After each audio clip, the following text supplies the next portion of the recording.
तपोया तपोवनातल्या वृक्षतोडीवरून जे राजकारण तापलंय त्या संदर्भातल्या टॉप 9 बातम्या। साधू संतांचा अपमान सहन करणार नाही, गुणरत्न सदावर्ते यांचा सयाजी शिंदेंना इशारा।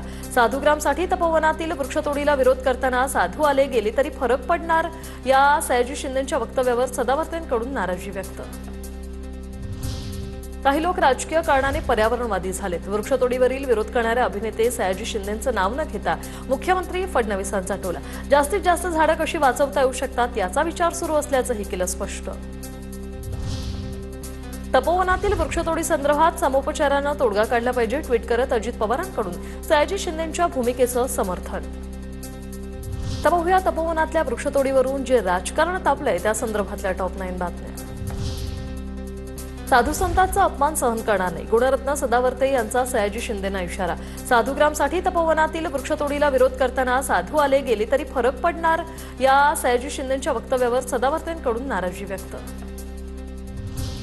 काही लोक राजकीय कारणाने पर्यावरणवादी झालेत। वृक्षतोडीवरील विरोध करणारे अभिनेते सयाजी शिंदेंचं नाव न घेता मुख्यमंत्री फडणवीसांचा टोला। जास्तीत जास्त झाडं कशी वाचवता येऊ शकतात याचा विचार सुरू असल्याचंही केलं स्पष्ट। तपोवनातील वृक्षतोडी संदर्भात समोपचारानं तोडगा काढला पाहिजे, ट्विट करत अजित पवारांकडून सयाजी शिंदेंच्या भूमिकेचं समर्थन। नाशिकच्या तपोवनातील वृक्षतोडी विरोधातील आंदोलनाला कलाविश्वातून पाठिंबा।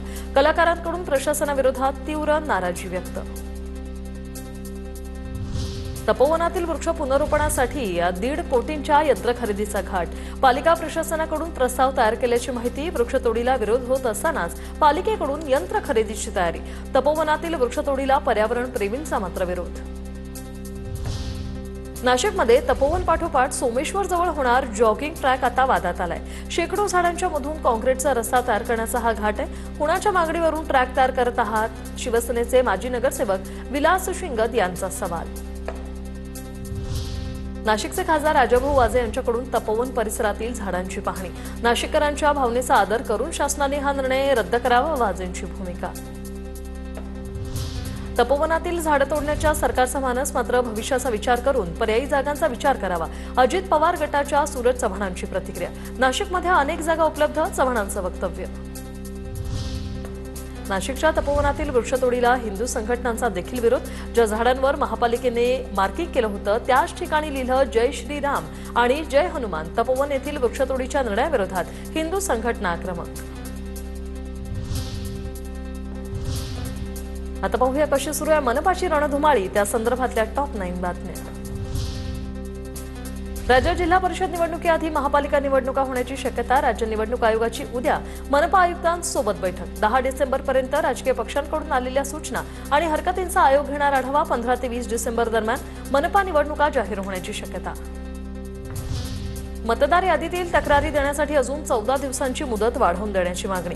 मनसेचे यशवंत किल्लेदार यांची माहिती। मोठ्या प्रमाणावर दुबार मतदारांची नावं असल्याचं समोर। दरम्यान याबाबत तक्रार दाखल केल्याची माहिती। मुंबईच्या मतदार यादीत 103 वेळा 4 व्यक्तींची नावं। तब्बल 4,33,000 व्यक्तींची दुबार नावं। दुबार मतदारांची आता फोटोसहित यादी पालिकेकडे प्राप्त झाल्याने दुबार मतदार ओळखणं होणार सोपं। मतदान केंद्रनिहाय यादी 22 डिसेंबरला होणार जाहीर। मुंबई महानगरपालिका निवडणुकीसाठी भाजपमध्ये इच्छुकांची गर्दी। मुंबईतल्या 6 लोकसभा क्षेत्रात जवळपास 1800हून अधिक इच्छुक। मागच्या 15 दिवसात 1800हून अधिक इच्छुकांच्या मुलाखती घेतल्याची माहिती। भाजपकडून एका वॉर्डमध्ये 7 ते 8 जण इच्छुक। भाजपच्या संकल्पनाम्यासाठी मुंबईकरांचा तुफान प्रतिसाद। मुंबईतील विकासासाठी तब्बल 2,65,738 सूचना। उद्या सूचनांचं संकलन करून अमित साटम करणार सादरीकरण। मराठी शाळा भाषेचा मुद्दा ठाकरेंच्या सेनेच्या जाहीरनाम्यात असणार। मराठी अभ्यास केंद्राला उद्धव ठाकरेंचं आश्वासन। मराठी शाळा भाषाविषयक मुद्द्यांचा समावेश केला जाईल, उद्धव ठाकरेंचं आश्वासन। ठाणे मतदार यादीत 3,500 पंकज, सुरेश, रमेश अशी एकेरी नावं। त्यांच्या आडनावांची कुठलीही नोंद नाही, तर हे कोण लोक आहेत, राजन विचारेंचा सवाल।